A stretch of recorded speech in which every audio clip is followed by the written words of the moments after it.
Determine whether the integral of e to the power of minus 1 over x squared all over x cubed dx from 0 to pi converges or diverges, and find the value if it converges. Now we're going to solve this question two ways. The first way requires you to have had a lot of experience with calculus. The second way is more explicit and methodical, i.e. we're going to use Usubstitution. Before we start integrating, it is important to notice that this is an improper integral. So we will have to split the integral and use limits.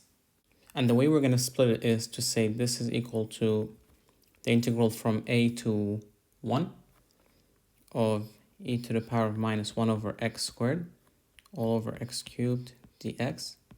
And we say this is the limit of a reaching 0 or approaching 0. And this is adding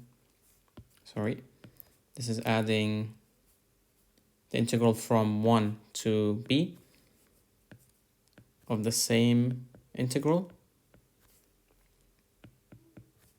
and where b, this is the limit of b approaching infinity.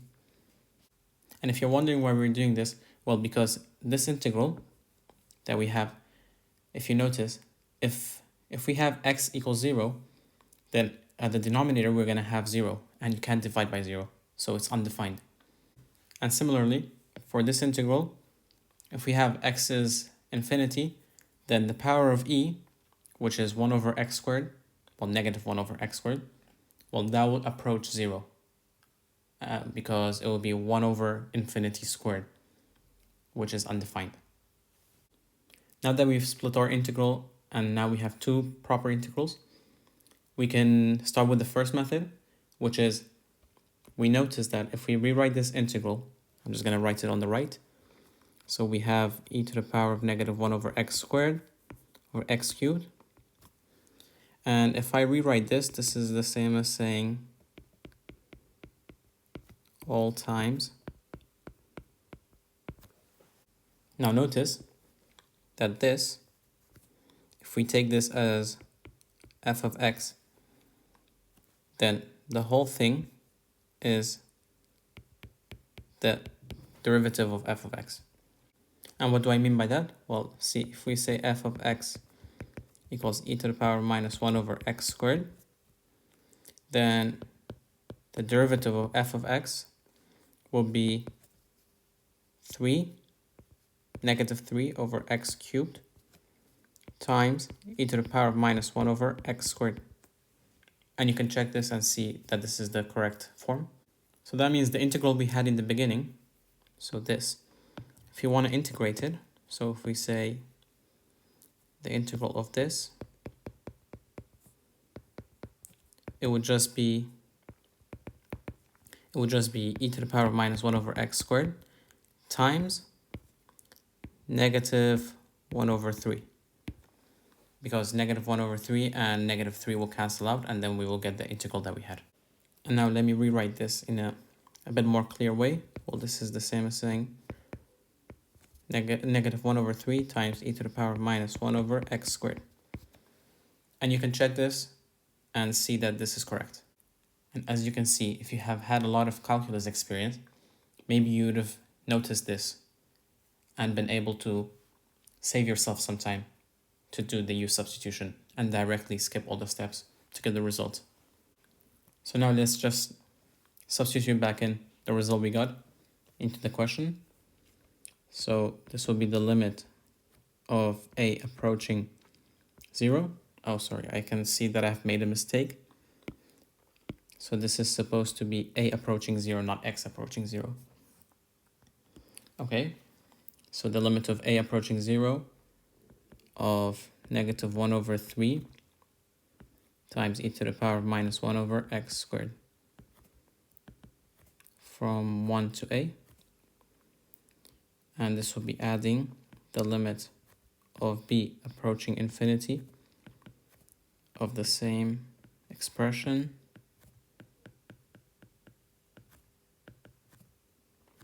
this time from 1 to infinity.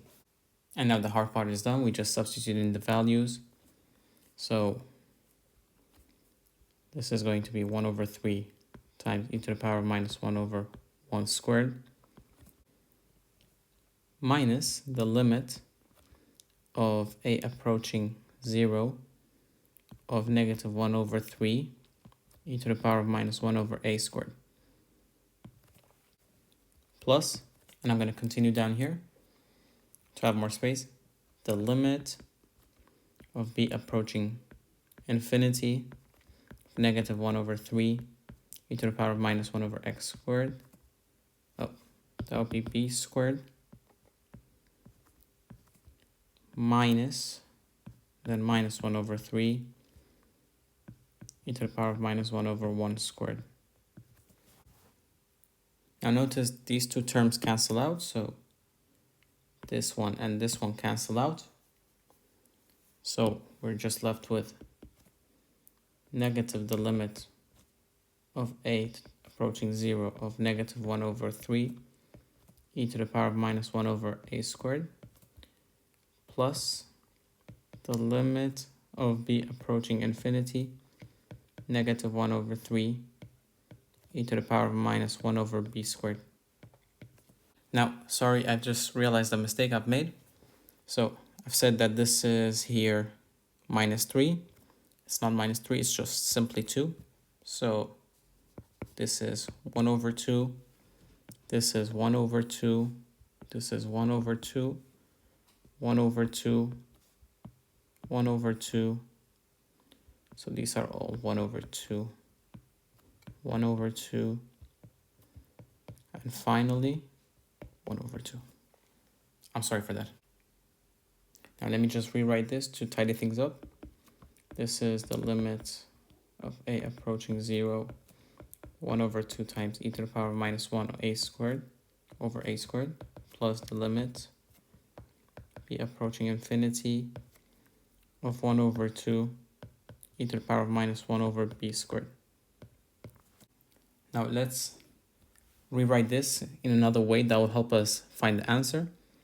So this is negative the limit of a approaching 0 of 1 over 2 times e to the power of 1 over a squared. So we had e to the power of minus 1 over a squared, and the minus, we can take it out, then it will be 1 over that.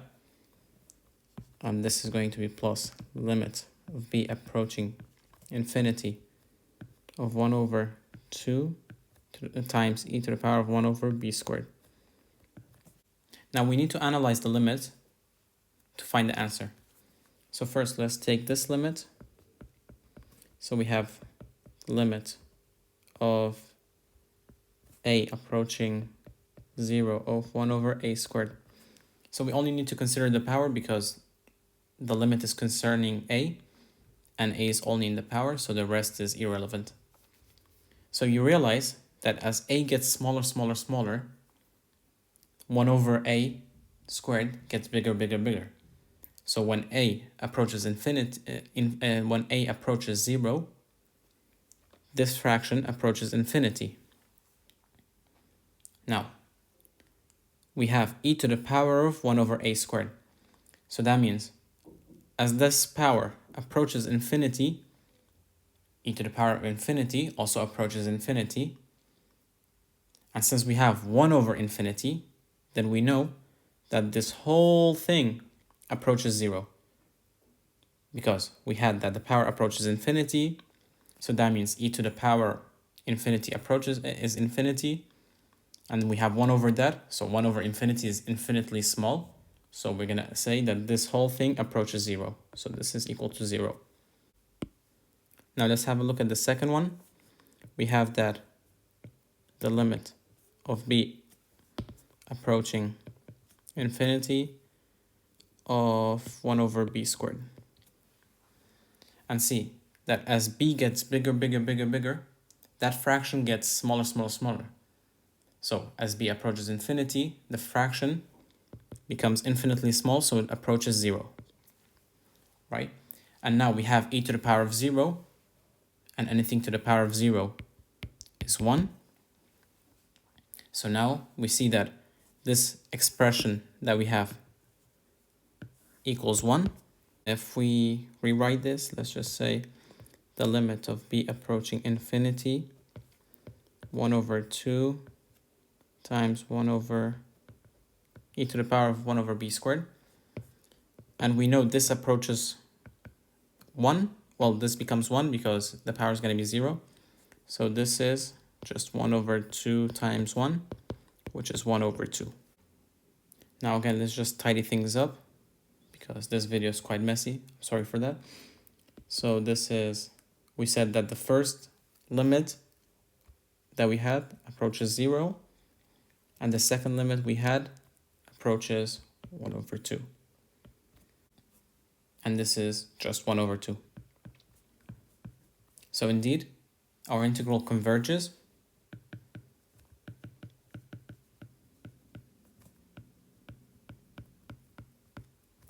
And has the value of 1 over 2.